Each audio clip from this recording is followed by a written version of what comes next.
The woman with tired eyes. The grocery store was unusually quiet for a Saturday afternoon. The lights buzzed overhead, casting a soft glow on the worn linoleum floor. Near the checkout lanes, a woman stood with her back slightly bent, her shoulders slumped with the invisible weight of the world. She wasn't old, maybe in her early 30s, but the years had written stories on her face. Of struggle, of waiting, of quietly enduring. Her name was Maya. Her eyes scanned the items on the conveyor belt with growing concern. A small loaf of bread, a box of rice, a pack of diapers, some baby formula, a can of beans. Her hand moved toward the eggs but stopped halfway, hesitated, and then pulled back. Her little boy Eli clung to her leg. He had the wide eyes of a child who had seen too little joy and too much silence. He looked up at his mother and asked softly, "Mommy, can we get the orange juice this time?" Mia's throat tightened. She reached into her purse and fumbled through the coins and crumpled bills. Her fingers were trembling. She smiled weakly at Eli and said, "Maybe next time, sweetheart." Eli nodded, too used to hearing those words. He didn't cry. He didn't pout. He just lowered his head, and that quiet acceptance broke something in the man standing behind them in line.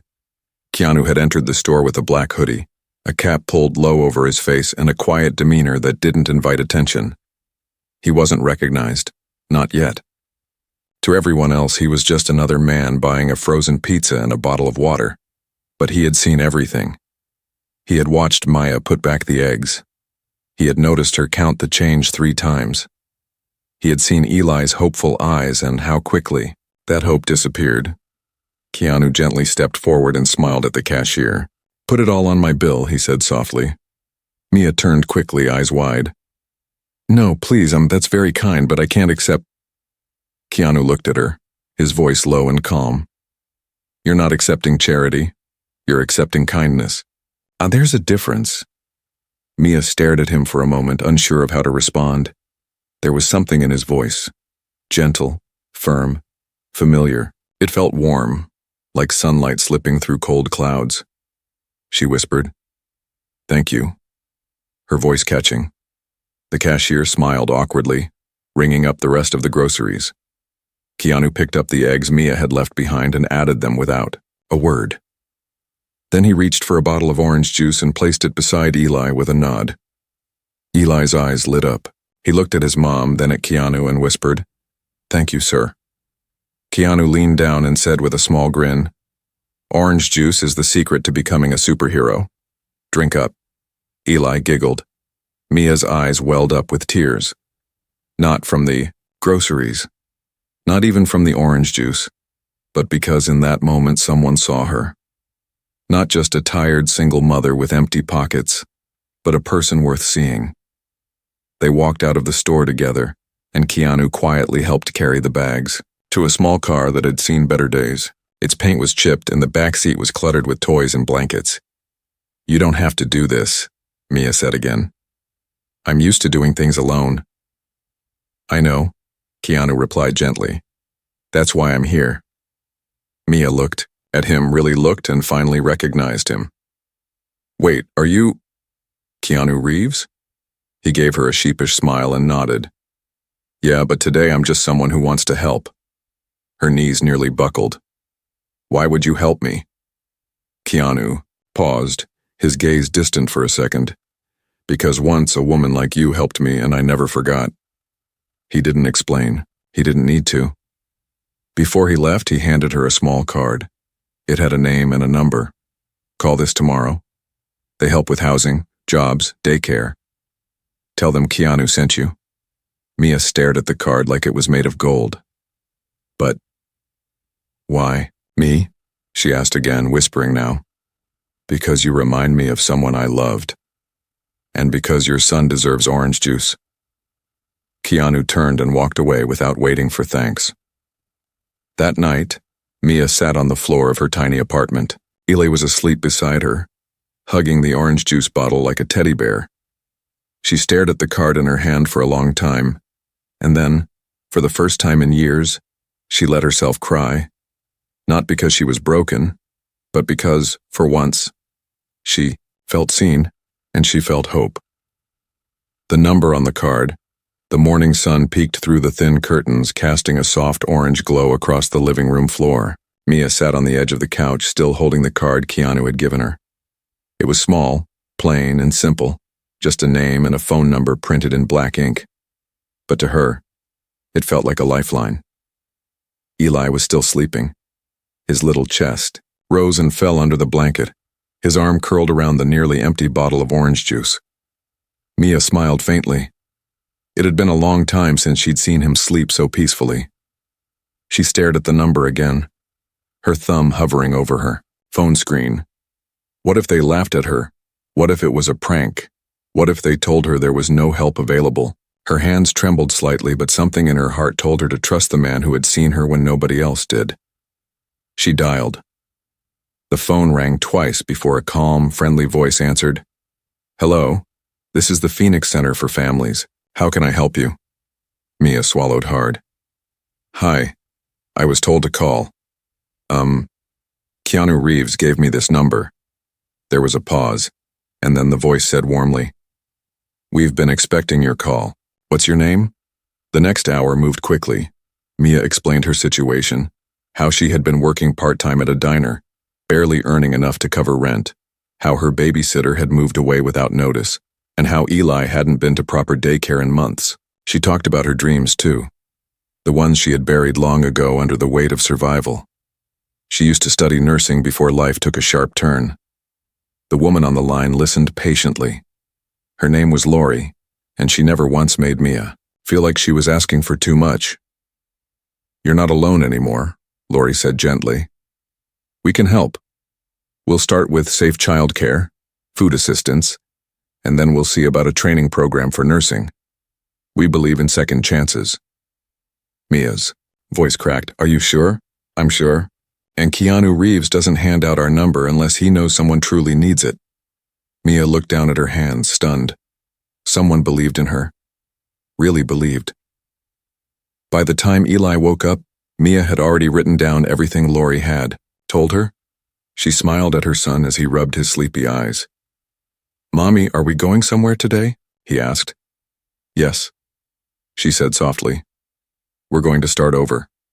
That afternoon, Mia and Eli visited the Phoenix Center. It was a warm place with colorful walls, soft chairs, and kind faces. Eli joined a small group of children playing with blocks while Mia met with a caseworker named Joel. He had a gentle face and a voice that made her feel safe. He explained the next steps.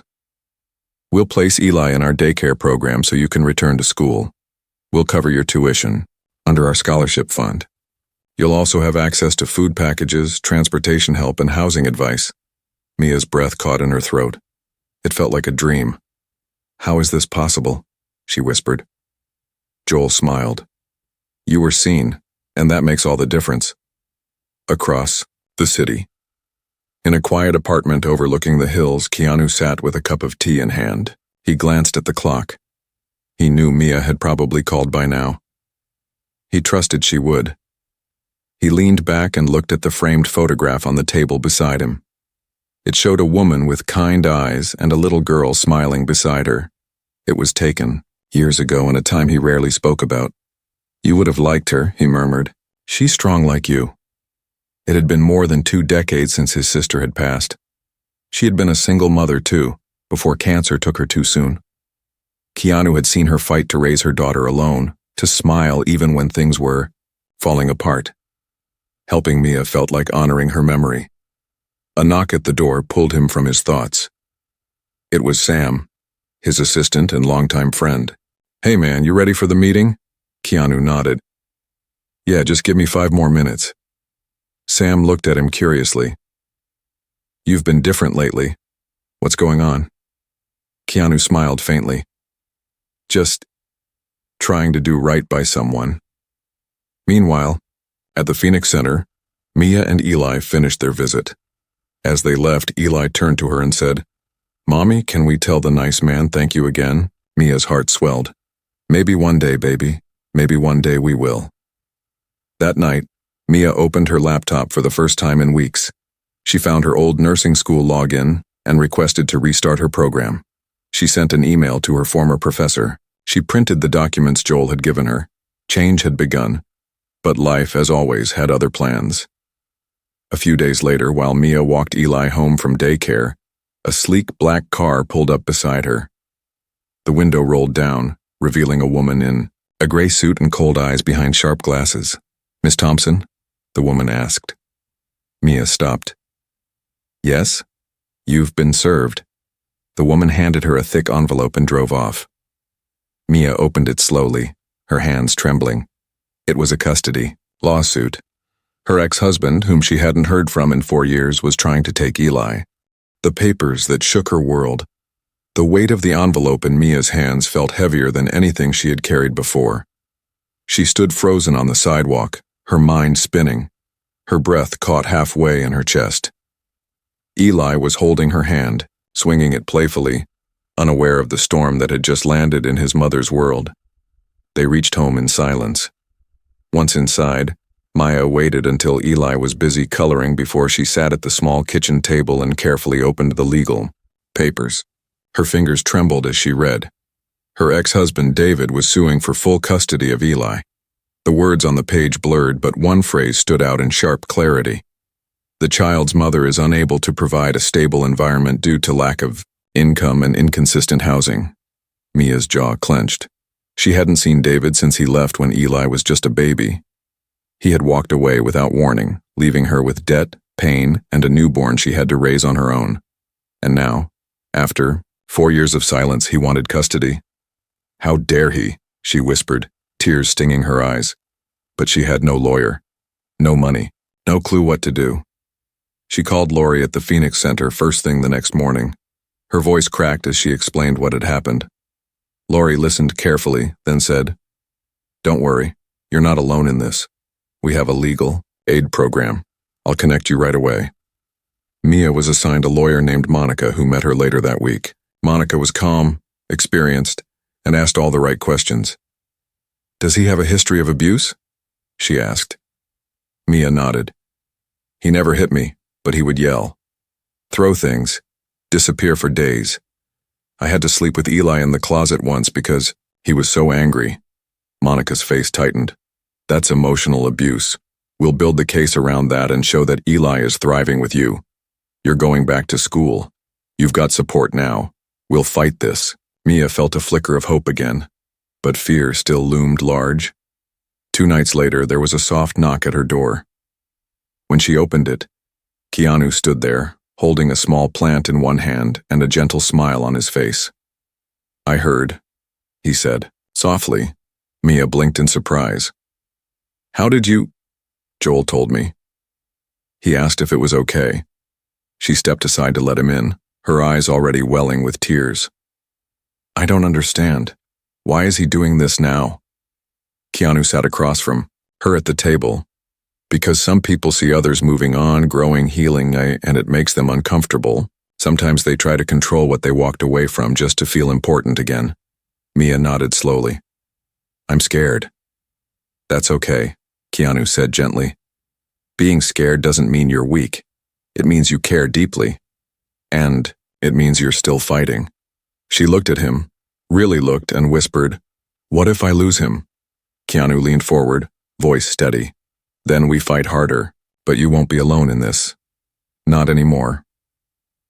He stayed that night until Eli had gone to bed. They talked quietly in the kitchen about the case, about Eli, about how quickly life could change. At one point, Mia asked him, "Why do you keep helping me?" Keanu looked down at his hands. "Because I know what it feels like to have no one, and I also know what it means when one person chooses to stand by you.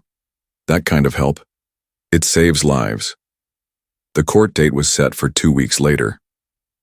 In that time, Mia focused on staying strong for Eli.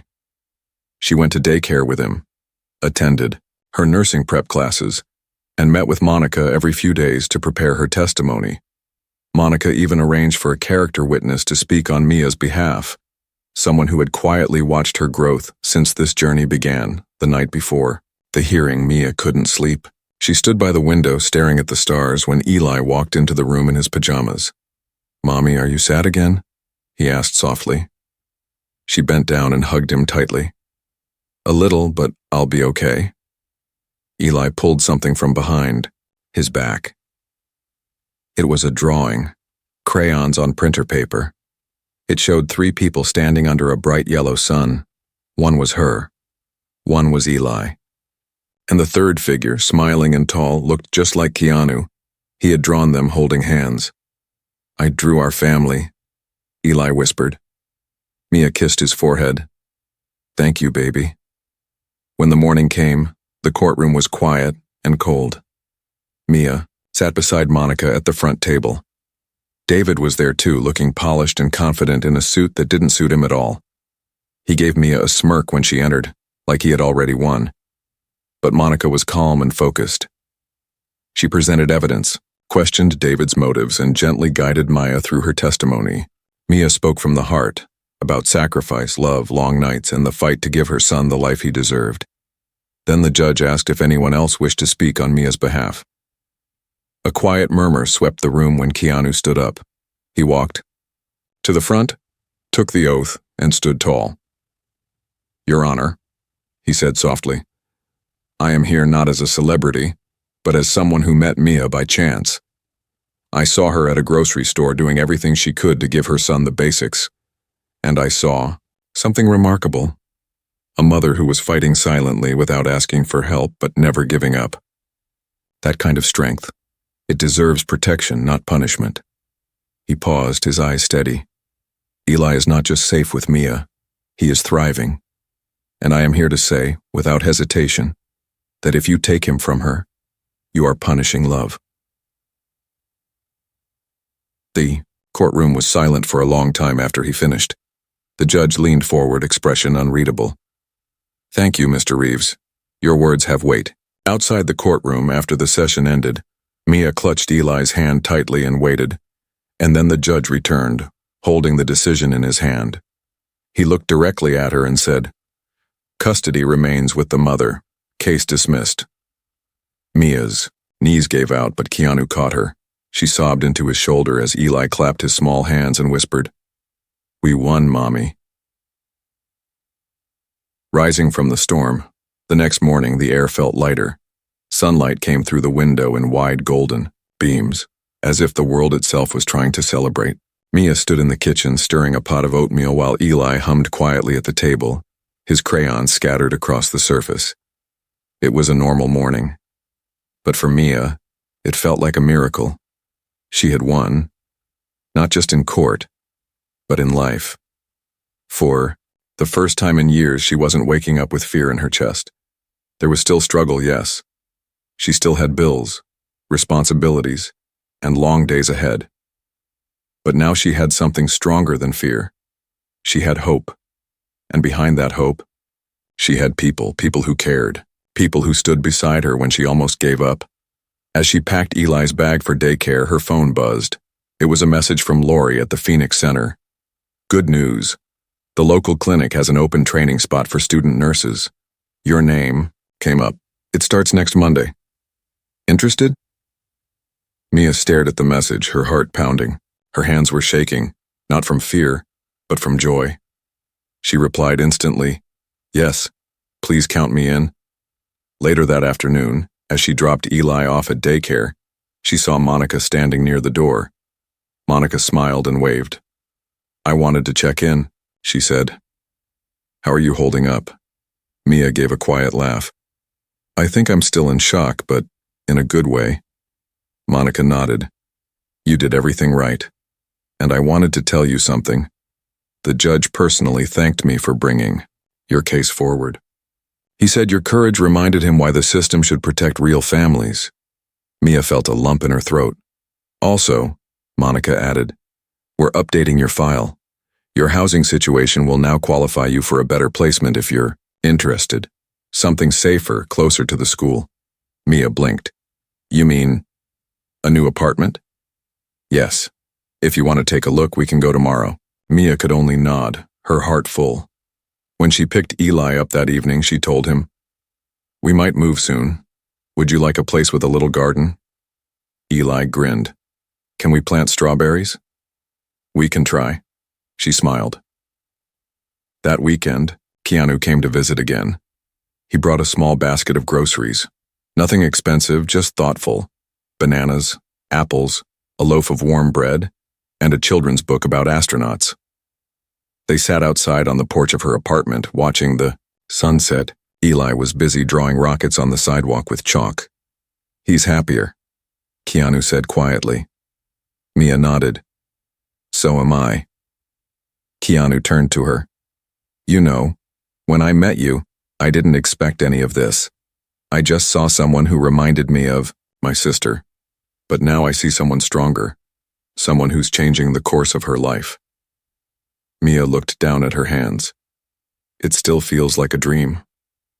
That's how real change feels, he said. Shaky, surprising, but it lasts. She smiled, then glanced at him. Why do you do this? Help strangers? Show up when nobody else does? Keanu leaned back against the wall and watched the sky. Because the world is full of noise. But when you slow down and really look, you see people who are quietly drowning. If you can throw them a rope, and why wouldn't you? She nodded slowly. You didn't just throw me a rope, you pulled me back. He didn't respond. He didn't have to. The next day, Mia and Monica visited the new apartment. It was small, but beautiful. Clean floors, bright windows, and a tiny patch of land in the back where strawberries could grow. Eli ran through the empty rooms, laughing, and Mia knew this was where they would start again. By midweek, she had signed the papers. They moved in on Saturday. As boxes were being unloaded, several volunteers from the Phoenix Center helped unpack. Someone brought a toaster, another brought books. One woman even brought curtains with stars on them for Eli's new room. Keanu arrived later in the day. He brought nothing in his hands this time, but his presence was enough. He walked into the kitchen and looked around. It's perfect, he said softly. Mia smiled. It's ours. That's the part that still feels strange. Keanu leaned against the counter. What's next? She thought for a moment. Nursing school, daycare pickups, strawberry gardening, and maybe learning how to live without fear. He nodded. And what about you? Mia looked up. What do you mean? You've taken care of everyone. Eli, your school, your home. But what about you? What do you want? She paused. It was the first time anyone had asked her that in years. I want peace, she whispered. And maybe one day, a life where I don't have to be strong all the time. He gave her a look full of quiet understanding. You're allowed to want that, he said, and you're allowed to receive it. For the first time in her life, Mia believed that might actually be possible. A few days later, Keanu sent her a letter. It wasn't long. It simply read, You've inspired me.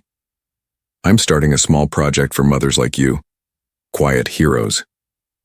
It'll be called the Second Sunrise Fund. And you were the sunrise that started it. Maya cried when she read it. Not because she felt overwhelmed, but because for the first time, her story was becoming more than survival. It was becoming light for others. The ripple effect weeks passed like pages in a book Mia had once thought she'd never get to read. The apartment felt like home now. Eli's laughter filled the air, especially when he played with the strawberry plants they had planted behind the building. They hadn't grown yet, but that didn't stop him from checking them every morning, whispering little secrets to the soil. Mia had started her nursing training.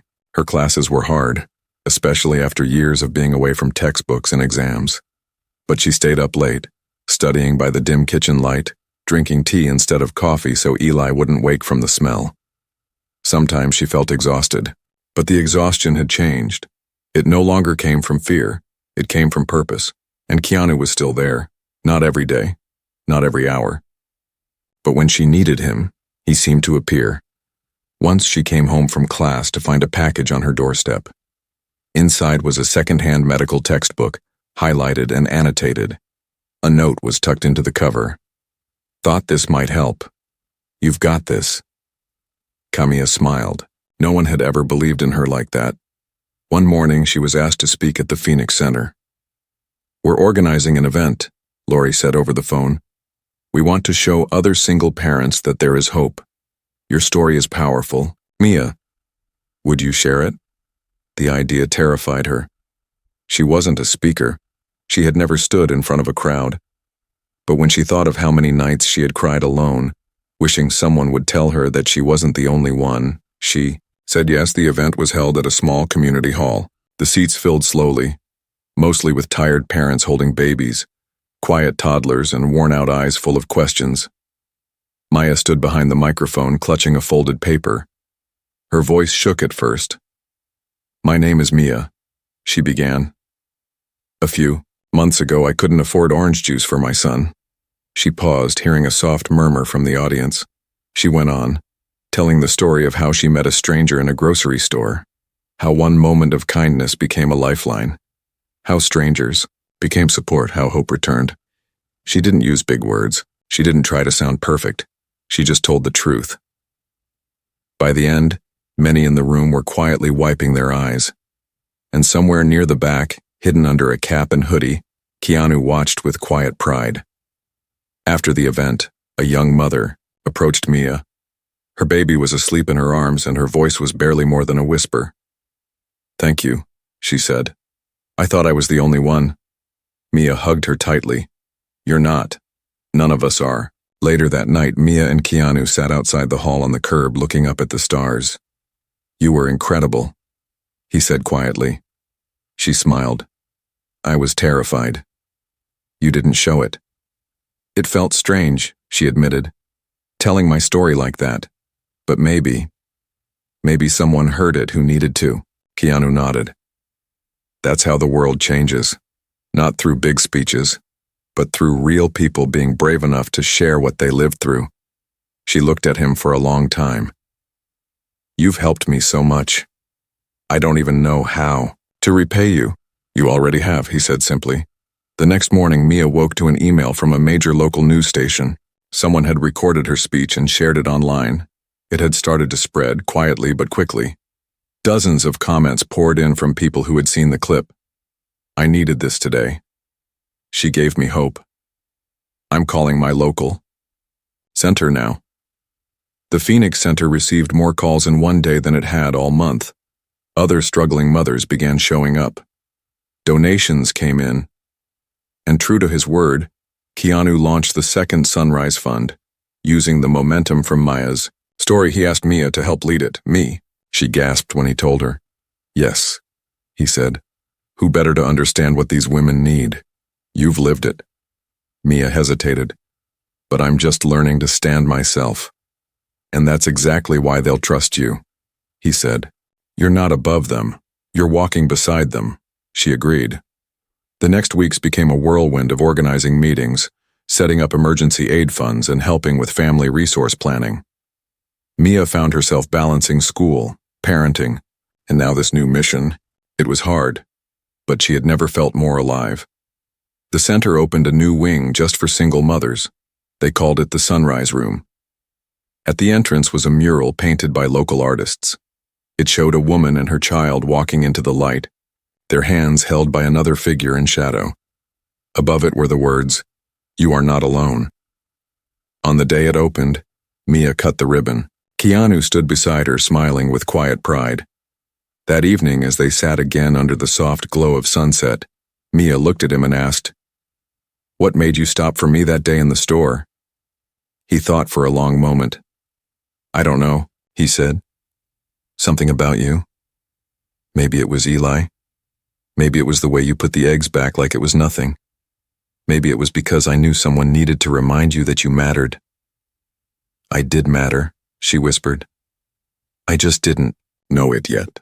Keanu turned to her and said gently, "Now you do. And now you help others know it too." As the sky grew darker, Mia leaned back against the porch wall.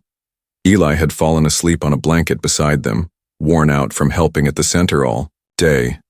The stars above were clear. The future was still uncertain, but no longer terrifying. Because now, she had light. She had a village. She had become the sunrise for others. The legacy of light. 1 year later, the Phoenix Center's parking lot overflowed with cars.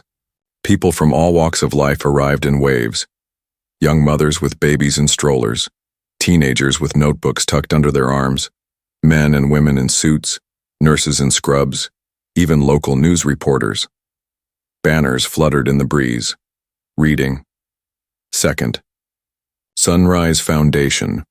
1 year of hope, healing, and heroes. Inside the newly expanded center, the energy buzzed like sunlight breaking through storm clouds. The main hall had been transformed into a celebration space filled with music, flowers, and the smell of fresh bread donated by local bakeries. Maya stood at the entrance, greeting everyone with a bright smile. Her hair was neatly pulled back, and her badge now read, Director of Outreach, Second Sunrise. Behind her, Eli ran around in a superhero cape, laughing with other kids near the craft table. Mia had changed. She still carried the same heart, the same soul. But now she walked with steady steps and clear eyes. No longer afraid, no longer invisible. And today, she was being honored for the lives she helped change.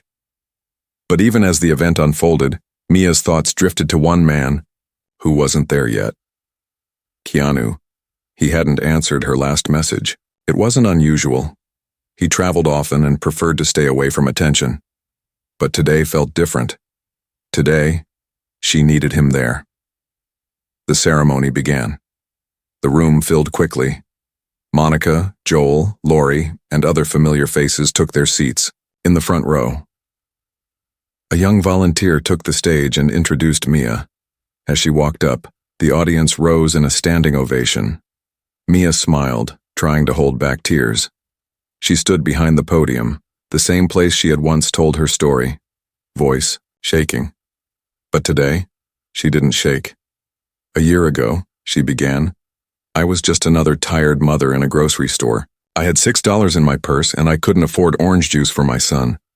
Soft laughter mixed with quiet sniffles echoed through the crowd. Then, a stranger stepped in. Not just to pay for my groceries, but to remind me that I mattered, that I was seen, that I wasn't weak for struggling, and that single act of kindness started something bigger than either of us could have imagined. She paused and looked around the room, locking eyes with mothers who now stood where she once had. This center, this foundation, this movement of second chances was built by all of us. It's proof that no one heals alone, that when someone falls, there's a hand waiting to lift them, and that hand might come from the most unexpected place. At that moment, the side door opened quietly. Keanu walked in. He wore simple jeans and a black shirt. Nothing fancy. But when the crowd saw him, another round of applause broke out. He gave a small wave, his eyes finding Mia's. She smiled.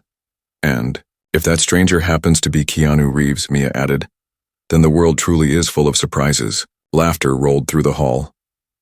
After the speech, Keanu joined her on stage. He didn't say much. He never needed to. He handed her a small box wrapped in brown paper and whispered, For Eli. Mia opened it later that night. Inside was a small, star-shaped pendant on a thin silver chain.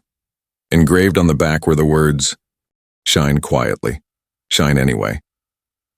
It was a line from a poem Mia had shared once during a meeting. A poem she wrote when she had first moved into her new home. Eli wore it around his neck proudly the next morning. Days turned into weeks. The Second Sunrise Foundation expanded beyond their city. Other states reached out. Donations grew. New mothers, fathers, students, and survivors came forward every day asking for help, and offering it too. They no longer called it charity. They called it a circle of light. Maya continued her nursing. School and passed with honors. She began working part-time at a community health clinic, helping women with newborns, listening to stories that reminded her of her own past. Sometimes she brought her pendant with her, showing mothers what was possible. And through it all, Keanu remained close. Not as a celebrity, not as a savior, but as a quiet friend who appeared when it mattered most. On the first anniversary of the foundation, they planted a tree beside the center. Mia placed a small plaque beside it, for the woman who had $6 and gave her son love, and for the man who gave her a sunrise. Eli added another line with a marker, and for the orange juice, the crowd laughed and cried. The tree stood tall under the sunlight, its leaves rustling like soft music. Life had not been perfect. Mia still had hard days. Eli still asked questions about his dad. Bills still came. Work still brought exhaustion. But now she had tools. Now she had strength. And now she had others. She often remembered what Keanu told her long ago. You're not accepting charity. You're accepting kindness. There's a difference. Mia had lived that truth. And now, she passed it on. Because even the smallest acts, sharing, a meal, buying a bottle of juice, giving a smile, can start a chain reaction. A sunrise doesn't ask for thanks. It just rises, again and again. And so did Mia.